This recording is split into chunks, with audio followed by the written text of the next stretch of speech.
Uncle ಚೆನ್ನಾಗಿದ್ದೀರಾ uncle? ನಾನ್ ಚೆನ್ನಾಗಿದ್ದೀನಿ ಕಣಪ್ಪ, ನೀವೆಂಗಿದ್ದೀರಾ? ನಾನು ಚೆನ್ನಾಗಿದ್ದೀನಿ. ಪತ್ರಿಕೆ ಕೊಡಕ್ ಬಂದಾಗ ನಿಮ್ಮನ್ನೆಲ್ಲ ಮಾತಾಡ್ಸ್ಬೇಕು ಅಂತ ಅನ್ಕೊಂಡಿದ್ದೆ.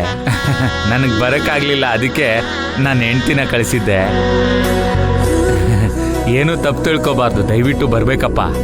ಚೇಚೆ ಹಾಗೇನೂ ಇಲ್ಲ ಅಂಕಲ್. ಅದೇನೋ ಹೇಳ್ತಾರಲ್ವಾ, ಗಂಡ ಹೆಂಡತಿ ಅರ್ಧನಾರೀಶ್ವರರು ಸಮಾನ ಅಂತ. ಹಾಗೆ ಎಲ್ಲದ್ರಲ್ಲೂ ಇಬ್ರಿಗೂ ಸಮಪಾಲೇ ಇರುತ್ತೆ. ಆಂಟಿ ಬಂದ್ರೂ ನೀವು ಬಂದಂಗೆ ಅಲ್ವಾ ಲೆಕ್ಕ? ಇಬ್ರು ಬಂದ್ಬಿಟ್ರೆ ಇಬ್ರು ಒಂದೇ, ಸಾಕ್ಷಾತ್ ಶಿವ ಪಾರ್ವತಿನೇ ಬಂದ ಹಾಗೆ.